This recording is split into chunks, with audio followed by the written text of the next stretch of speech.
চাষিদের পাশে রয়েছে রাজ্য সরকার। সোনামুখীর নিত্যানন্দপুর গ্রামে ডিভিসির ছাড়া জলে ক্ষতিগ্রস্ত হওয়া চাষিদের আলু ন্যায্য মূল্যে কিনেছে সরকার। পরবর্তীতে সেই আলু বিক্রয় করা হবে সুফল বাংলা স্টলে। উল্লেখ্য, নিত্যানন্দপুর গ্রামে বেশ কয়েক বিঘা জমি ডিভিসির ছাড়া জলে ডুবে গিয়েছিল। জলের তলায় ডুবেছিল বিঘা বিঘা জমির আলু। এমন পরিস্থিতিতে দাঁড়িয়ে সরকারি সাহায্যের কাতর আবেদন জানিয়েছিলেন ক্ষতিগ্রস্ত কৃষকরা। আর কৃষকদের এই আবেদনে সাড়া দিয়ে গতকালই নিত্যানন্দপুর গ্রামে গিয়েছিলেন কৃষি আধিকারিকরা। তাঁরা আশ্বাস দিয়েছিলেন ক্ষতিগ্রস্ত চাষিদের আলু সরকারিভাবে কিনে নেওয়া হবে। আর বাস্তবে করা হলো সেই কাজ।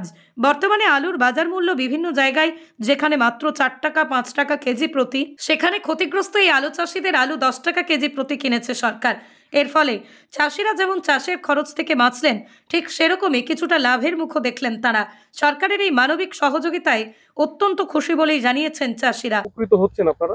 আমরা এতে খুবই উপকৃত হচ্ছি।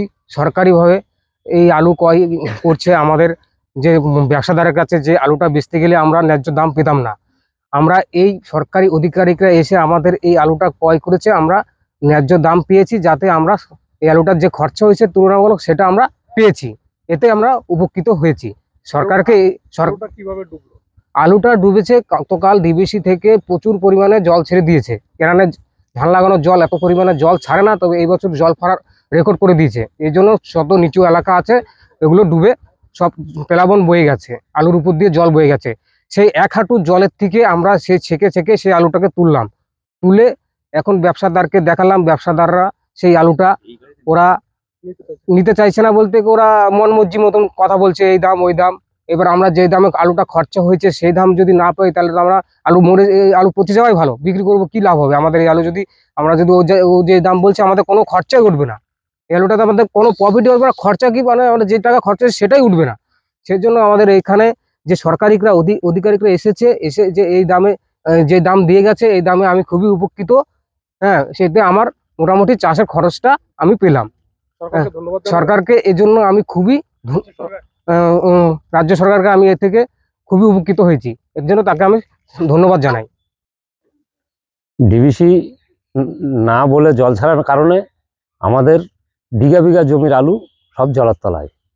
সরকারি আধিকারিকরা এসেছিল, সব দেখলো, দেখার পরে তারা আমাদের আলুটা কিনে নিয়ে যাচ্ছে। সঠিক দামে আলুটা কিনে নিয়ে যাচ্ছে, যেটা বাজারে আমরা বিক্রি করতে পারতাম না। তাতে আমরা অন্তত বিশাল উপকৃত। বিষ সারের যা বর্তমান বাজার, তাতে এই আলুটা কেনার ফলে আমরা বিশাল উপকৃত হয়েছি। নাহলে আমরা একদম মরে যেতাম একবারে। এই আলুটা কি এমনি বাজারে যারা পাইকার তারা কি? না না না, তারা এসেই চলে গেছে, তারা এই আলুটা হাতই দেবে না। অনেক পাইকার দেখানো ছিল, তারা কেউ হাত দেবে না বলছে। সরকারিভাবে এখন হ্যাঁ, এই সুফল বাংলার আধিকারিকরা এসে আমাদের যা উপকৃত হয়েছে, এটা বিশাল ব্যাপার।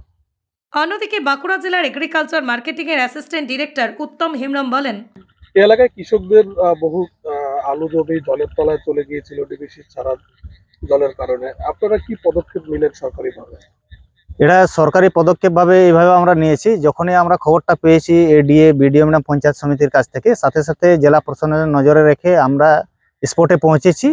চাষিদের সাথে কথা বলে দেখে এদের সিচুয়েশন পরিস্থিতি উপলব্ধি করে গভর্নমেন্টের যে ন্যায্য নির্ধারিত যে দাম ঠিক করা হয়েছে, মানে 10 টাকা কেজি, সেই দামে এখান থেকে আমরা কিনে নিয়ে যাচ্ছি। এটা সুফল বাংলাতে আমরা বিক্রি করার ব্যবস্থা করব। পাশাপাশি আরো যেগুলোতে ক্ষতি হয়েছে কালকে আরো চেষ্টা করব আর কি বাকিগুলো নিয়ে নেওয়ার জন্য। আজকে কতজন কৃষকের কাছ থেকে কত আলু নিলেন?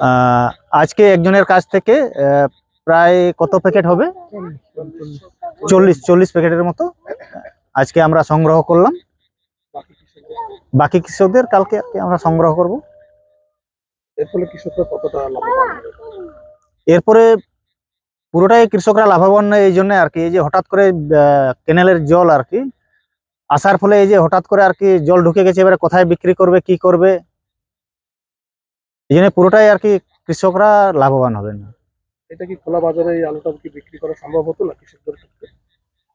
হয়তো সম্ভব হতো, কিন্তু এই সিচুয়েশনে হয়তো বার্গেনিং হতো, দামটা এই দাম পেত না, হয়তো সেই চাইতো আর কি ওদের সুযোগ সন্ধানে আরো কম দামে আর কি নিয়ে যাওয়ার জন্য আর কি। সরকার সহযোগিতার হাত বাড়িয়ে দেওয়াতে কৃষকরা উপকৃত হবে। হ্যাঁ। কোতুলপুরে সর্বপ্রথম এমআরআই পরিষেবা যুক্ত 110 বেডের মাল্টি স্পেশালিটি হসপিটাল হল মেডিকেয়ার জেনারেল হসপিটাল। স্বাস্থ্যসাথী মান্যতাপ্রাপ্ত এই হসপিটালে রয়েছে AC, non AC cabin, modern OT, ICCU, NICU, micro surgery, dialysis বিভাগ, ব্রেন ও spine surgery, cancer surgery, lift সহ নানান পরিষেবা। এছাড়াও রয়েছে সিটি স্ক্যান পরিষেবা যুক্ত নিজস্ব ডায়াগনস্টিক সেন্টার, ডক্টর চেম্বার্স, ওষুধের দোকান সহ 24 ঘন্টা অ্যাম্বুলেন্স পরিষেবা। 24 ঘন্টা অ্যাক্সিডেন্ট এমার্জেন্সি, রোগীর সুচিকিৎসা, সুপরিষেবা এবং সুস্বাস্থ্যই হল আমাদের মূল লক্ষ্য। ঠিকানা সরিষাদিঘি, কোতুলপুর, বাঁকুড়া।